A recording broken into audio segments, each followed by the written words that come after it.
Ladies and gentlemen, it's time to watch Season 1 review. That is crazy.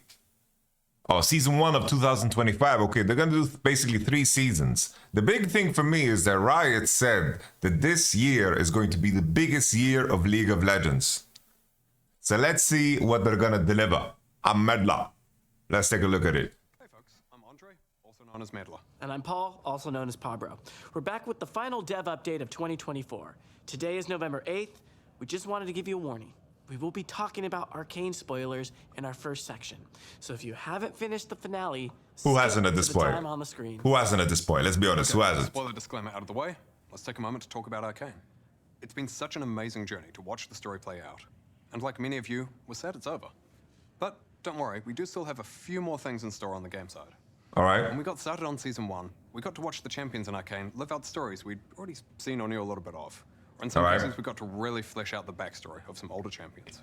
With Season 1, Caitlyn received a visual update to better align the game and the show. And for Season 2, we're doing something similar for Victor. And tomorrow, you'll see his update hit PBE. We're not pulling a Gangplank and disabling him because he's dead.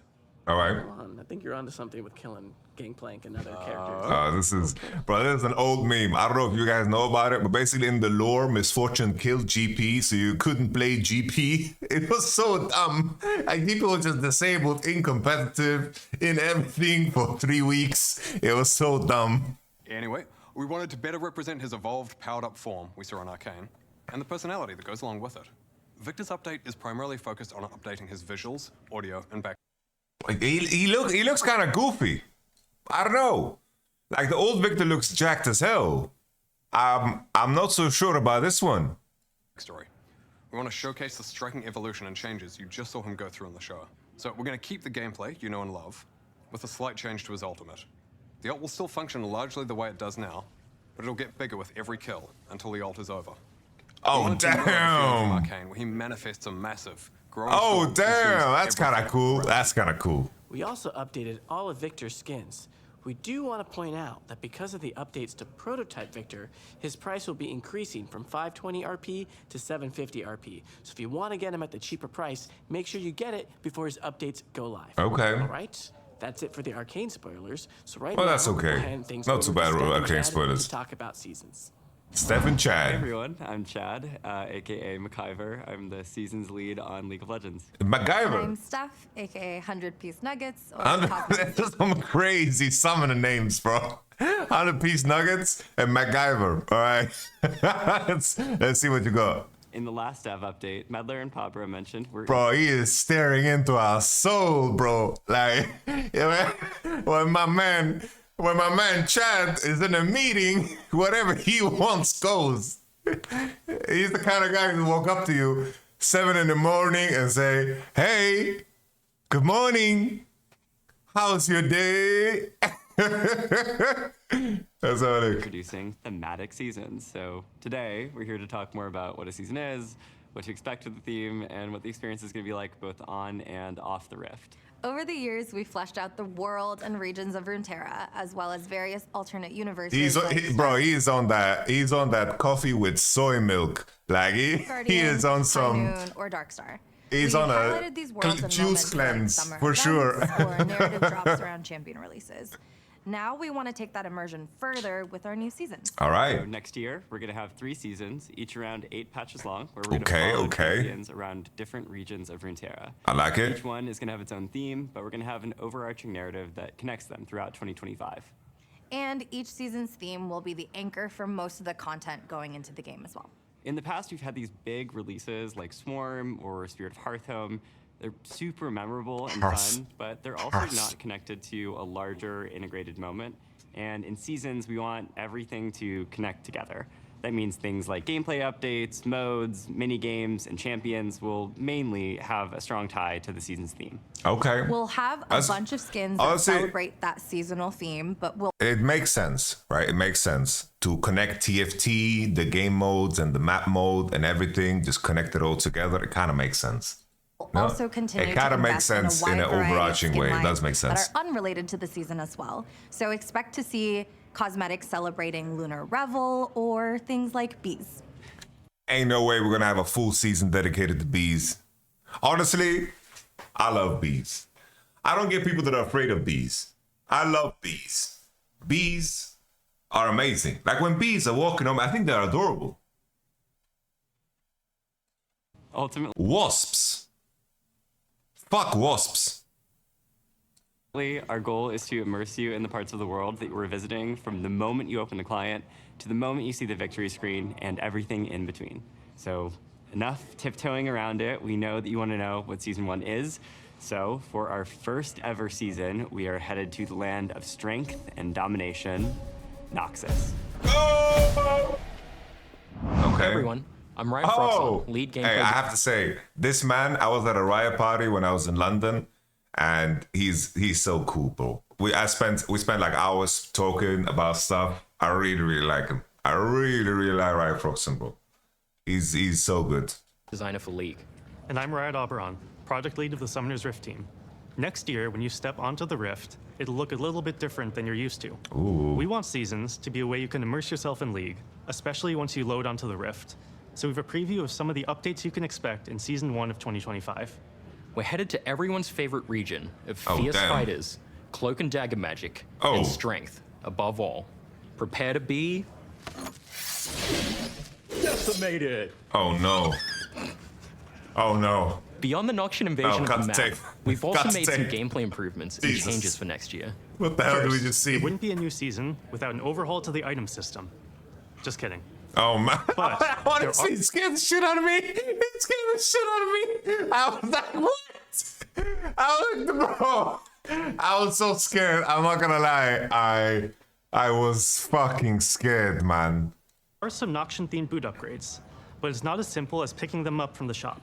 In fact, they come along with a new mechanic, Feats of Strength. There are three objectives that your team can... Nah. We're doing a pun? Feet of strength? No way. You pick up new shoes with feet of strength. claim throughout Right. the game. First Blood, First Tower, and first 3 epic jungle monsters. Okay. If your team is the first to complete 2 of these 3 objectives, so for example, First Blood and First Tower, your Tier 2 boots will transform into new versions with slightly better stats. You'll also get access to powerful Noxus-themed boots, which you can purchase as a final upgrade. Okay. We want Feats of Strength to celebrate early game successes without immediately snowballing the game out of control. We're Okay. experimenting with different types of power progression to see how it feels for a Nice. reward in the early game to open up more choices in the late game. Okay. We're also introducing Nexus That sounds interesting. I can see that being interesting. I like the fact that it's like if you do something well in the early game, there's a payoff later in the game. I think that's cool. I think that's a cool aspect. But what will happen to our dear snake? turret respawning. An incredibly frustrating experience what? is just winning a late game team fight only to lose your Nexus turrets. You kept the game alive, but at what cost? Now it feels like your team is doomed to hang around in your base for another 200 years, babysitting an open 200 Nexus. years. To give your team a better chance at coming back from these situations, your Nexus turrets will now respawn after a set time once they're destroyed. Now, your team can rally for an epic comeback without having to worry about a backdoor cast-in. We're also adding some new minor runes to rebalance some of the vision-related Bro, I hope they don't. I hope that they don't like spawn with full HP. Like that would be silly. Like I hope it's like I would rather have it that there's a short spawn time, but that they like regen HP. You know, I think that would make more sense. If they spawn with full HP, I think it's a terrible change. options in the domination tree. Sixth Sense, Grizzly Memento, and Deep Ward. Sorry, I need to rewind this one. Balance some of the vision-related options in the domination tree. Okay. Sixth Sense, Grizzly Memento, and Deep Ward.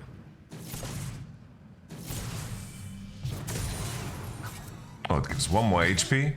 As well as a new addition to the sorcery tree Explain called them. Axiom Arcanist, which makes ultimates more powerful. Explain We them, also bro. couldn't resist changing items just a little bit. So we're adding some small scope adjustments to tank items and adding a new item called Bloodletter's Curse. Well, new-ish. It'll look familiar if you've spent time in Arena. But if you haven't, Bloodletter's Curse reduces the target's magic resistance from repeated spell hits. which is sort of like an AP version of Black Cleaver. Oh, that's cool. Finally, let's dig into the biggest update of the season, YamatoCannon, Bringer of Ruin. The new epic jungle monster is drawn to death and destruction. He will spawn only once at 20 minutes on either the top or bottom side of the map, whichever side has seen the most champion damage and kills by 14 minutes. To signal where he'll make his entrance, YamatoCannon's arena will spawn, adding new permanent walls to that side of the map. YamatoCannon's dark influence will also cause blood roses to grow periodically in the areas where champions have been killed. More death means more roses. What do these roses do? Wow. Blood roses drop bloody petals for your entire team, which stack any number of times and last through the entire game. For each petal collected, your whole team gains a small experience and power boost, so if you see one, grab it. YamatoCannon has two forms, Ruinous and Voracious. Higher action games spawn Ruinous YamatoCannon, who you might want to fight up close and personal to avoid his constricting rings of damage, which creates the perfect chance for an ace and a steal. Killing Ruinous YamatoCannon grants bloody petals to the team who kills him and spawns a grove of blood roses in the area for anyone to collect. Voracious YamatoCannon spawns in lower action games. He does less damage to his enemies, but, as his name implies, is hungrier. As his health gets lower, he gets an increasingly more powerful drain ability based on missing health. Oh, it's Fiddlesticks, bro. The team who takes down Voracious YamatoCannon gets a one-time rebirth buff, similar to Guardian Ah! Angel. So now you really have a reason to force that team fight. Oh! We're introducing YamatoCannon for a couple of reasons. First, unless you're T1, a 20-minute Baron is pretty tough to get, so we're moving Baron's spawn back to 25 minutes and providing another mid-game macro option in the form of YamatoCannon. Second, based on how YamatoCannon plays out each game, we hope to see more different and interesting game states in both mid and late game. And we feel that designing an objective whose spawn location, form, and rewards are decided by how you play should make each game of League feel more varied. Our goal is for every gameplay change to make League better. Bro, right now, like, I understand that it's themed, but early snowball is gonna be everything, bro. Like, snowballing is gonna be so unbelievably OP. Like, the momentum in the game carries over so hard because of the boots, because of the spawn. It's like, what if you carry this GA buff and then use that GA buff to get a Nasher, like, or you collect these roses because you have map control. It's gonna be so damn early game centric. You're gonna be revived with base. Yeah, but even getting revived with base is a really big deal. I can TP back. Like, it's As we move to season, like there's already a lot of elements in the game that are snowbally with grubs or with herald. Like, there's going to be such an incentive to fight at every turn. And I think like one fight is going to decide the game. Like, we saw the World Finals. Guys, we saw the World Finals. The World Finals pretty much straight up, boom. You know. this remains the same. So these changes were designed for the long term. That said, we'll keep an eye on how they're landing and make adjustments if needed.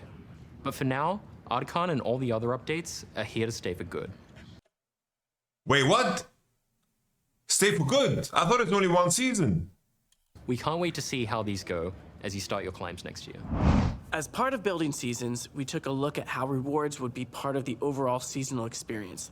That led us to updating our reward systems. That means things like event passes, champion mastery, honor rewards, etc.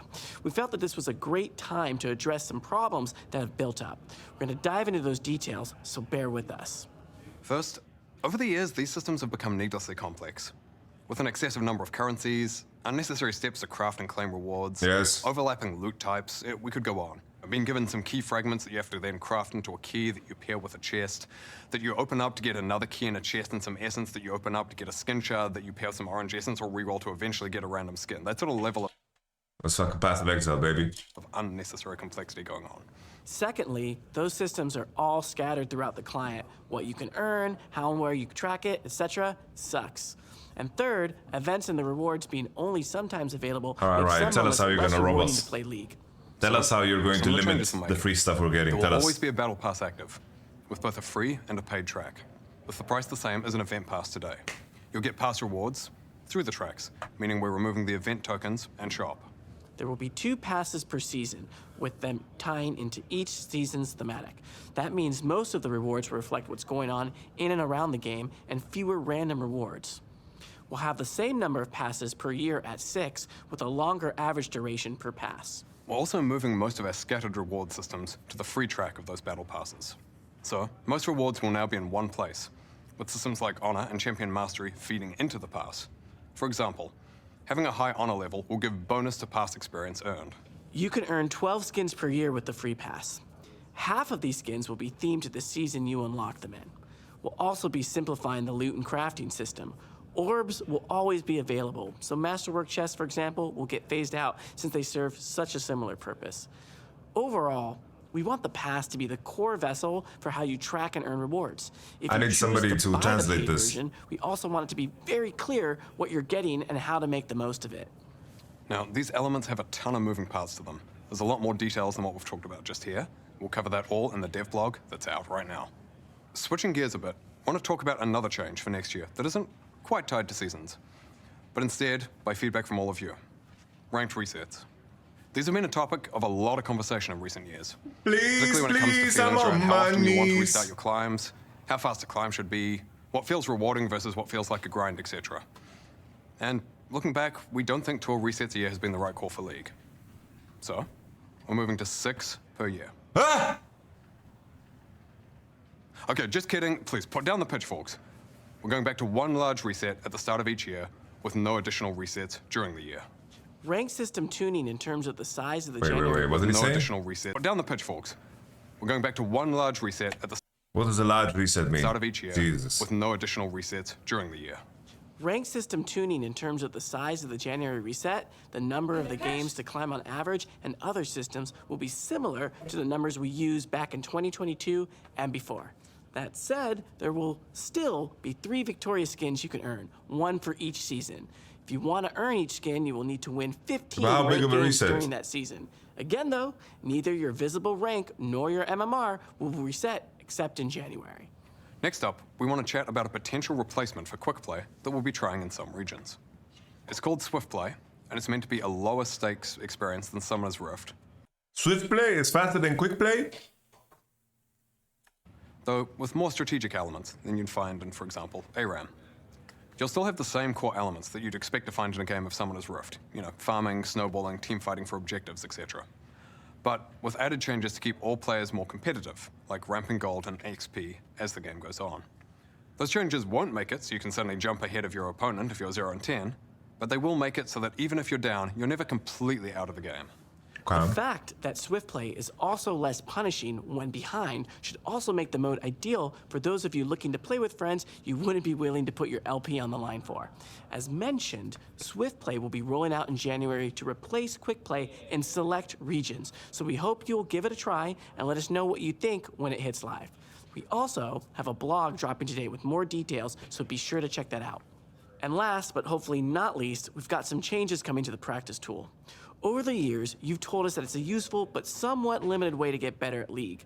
The most common desire we've seen people bring up is to practice with other players, whether it's in one-on-one duels with a friend or on a full teamfight drill with a pre-made team. Practice Tool wasn't built with multiplayer in mind. And we've had some cautions about how League could be a lot less fun if the optimal way to get better is to spend almost all your time in Practice Tool rather than playing real games. But we do think we've likely been too cautious here. So we're going to be giving multiplayer Practice Tool a try. You should see that on the PBE soon. It's an experimental feature, and we'll probably encounter an interesting range of bugs. Also, though, we're looking into whether we can ship it as part of season start in January. And if that's not on track, we'll give you an update as to where it's up to. Before we wrap up, All right. My dream, guys, my dream. The next dreamer line is let us load game states from replays. Let us load game state from replays like in StarCraft 2. How insane would that be? How insane would that be? Oh, let us load game states from replays. That would be the next dream. Let us load game states. last season's thing. We'll be changing up how we name patches to match seasons. So instead of patch 15.1 coming out in January, it'll be patch 25.s1.1, calling out the year, season, and patch number. Season 2 will then kick off in patch 25.s2.1. I don't like this. I don't like this. Why are we changing this, bro?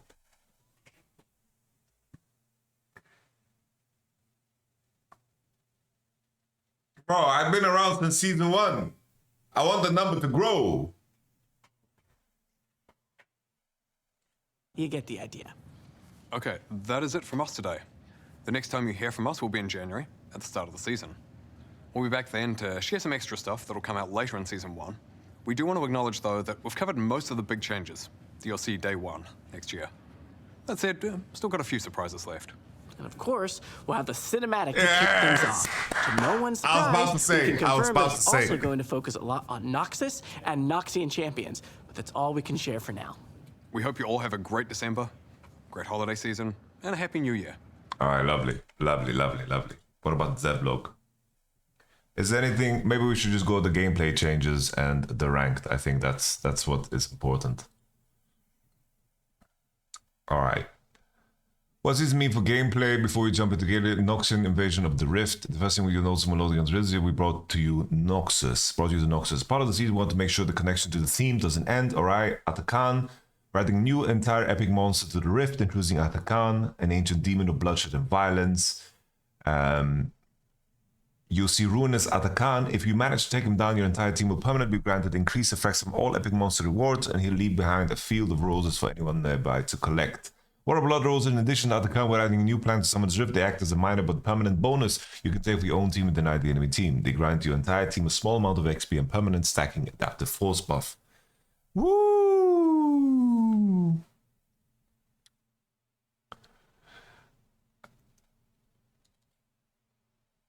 But back to YamatoCannon's other form, a lower action game, you'll see Voracious YamatoCannon. If you manage to take him down, your entire team will be granted a temporary one-time rebirth buff, similar to Akshan's passive. We respawn in base, and a permanent increase to gold from champion takedowns, which should help give teams an extra push to take that team fight. Or not, right? It's like, I think the thing you need to be careful about is that this obviously will incentivize the other team not to fight.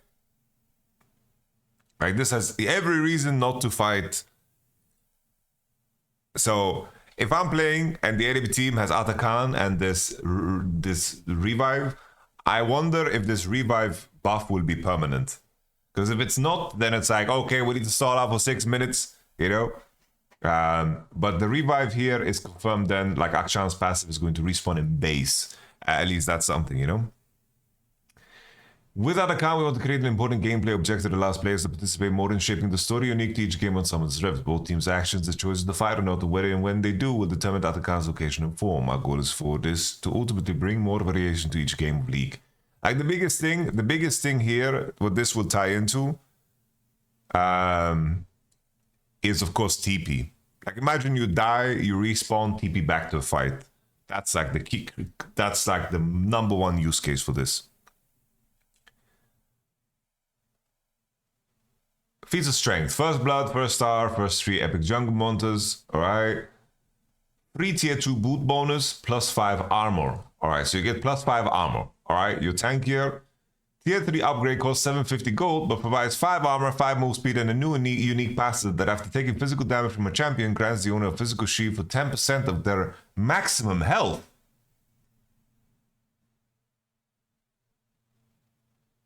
Damn.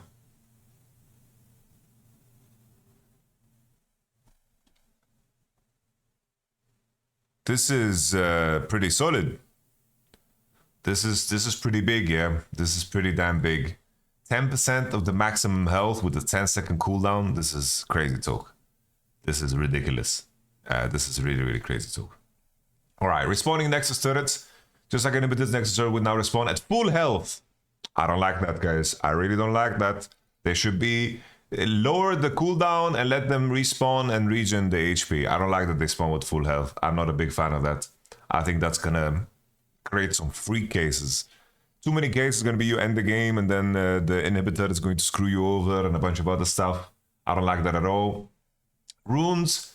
Alright, Axiom Arcanist will buff your ultimate abilities, damage, healing, or shielding, and refund you some of the cooldown on takedowns. It will replace Nullifying Orb and is sent to be a caster's best friend. We want to add rune that appeal to cast fantasy. It is great to find user base that can compete with mana flow ban for those who use it, as well as more interesting choice for players they load into the games. Alright, sounds fun. Now for a deep ward, 6 Sense and Grizzly Mementos. Deep ward makes stealth wards that you place in enemy jungle deep, granting them 1+ HP and lasts 30 to 45 seconds long. Beginning at level 11, stealth wards that you place in river also becomes a deep and grant respective bonuses. That sounds pretty damn good. That sounds like a pretty damn strong rune. Let me compare it to the other one. 6 Sense automatically tracks a nearby enemy off if you cannot already see it. If you're a melee champion, it will have a 300-second cooldown with 360-second cooldown for ranged users. Beginning at level 11, this rune will not only track the enemy ward, but also reveal for 10 seconds, giving you a chance to take it out. I don't know what nearby means. The cooldown is unbelievably long, so that sounds pretty damn terrible if I'm going to be honest. Like, it sounds pretty damn ass. The cooldown is insanely long. Last up, we have Grizzly Memento, which grants an infinitely stacking 5 trinket ability haste upon champion takedowns. In modes where this doesn't make sense, like Aram, the user will gain 3 of ultimate ability haste. Ooh, damn.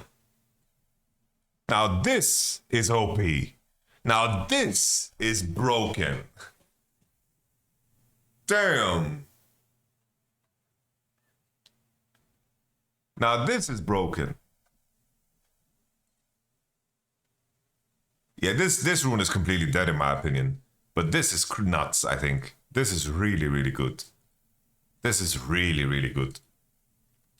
This seems solid, but at the same time, like the key thing here about this, right, is the fact that sweeper duration is insanely short. Right?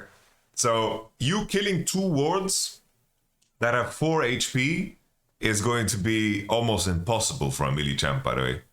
So the fact that sweeper duration is so short makes this matter a lot. And then I think here, this one just seems so strong to reduce sweeper cooldown. This sounds really, really strong. All right. Teleport's good and more powerful as player skill and knowledge have increased over time. Doesn't have a clear weakness since the winning player in the lane uses push it advantage, losing player relies on it as a fallback. In the current state, Teleport significantly stifles action in lanes through its low cost as a reset button, while we think more of its power should be in its later uses that provide map impact to benefit solo lane influence. To accomplish this, Teleport will no longer instantly blink the champion after its channel. Now, they will instead visually travel across the map, with Teleport moving slower and Unleash Teleport moving much quicker. This new mechanic allows us to tune how effective Teleport is at returning to lane in a way that doesn't feel as bad as nerfing its channel duration or range. Now that Teleport has a long travel time, we're introducing its early capabilities. But then we're not teleporting. We're taking like a bullet train or something.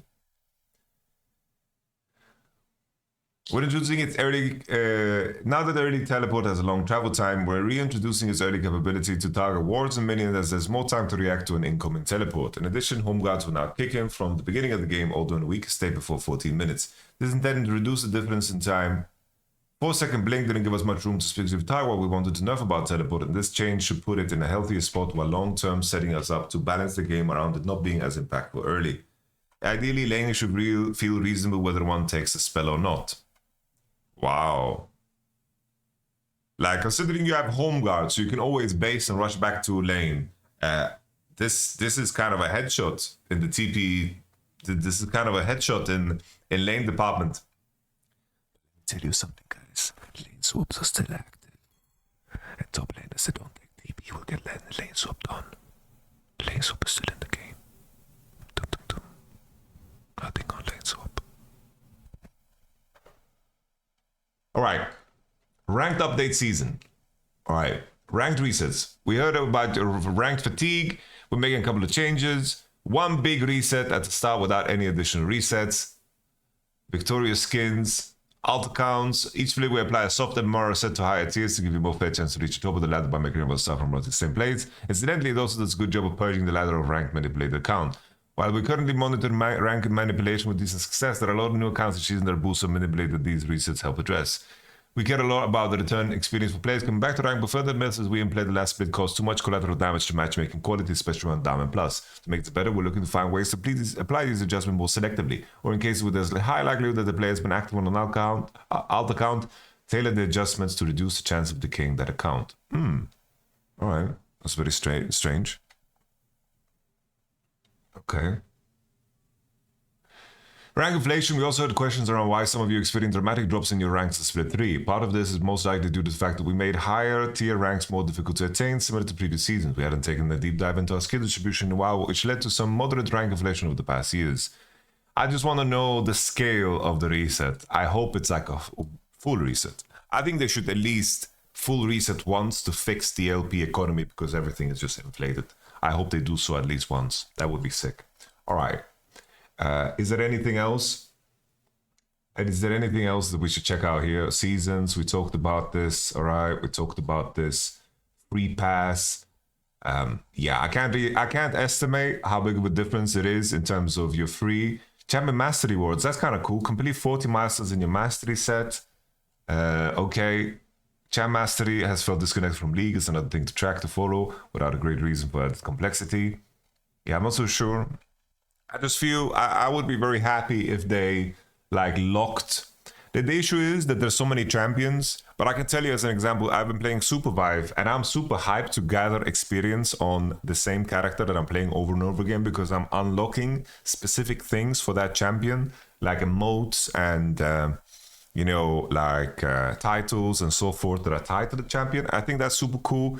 Obviously, it's very much harder because there's 160 plus champs in League. But if they put effort into that, where it's like, oh, damn, this guy has been playing a lot. This guy is cool as fuck. You know, that would be insane in my opinion. That would be insane in my opinion.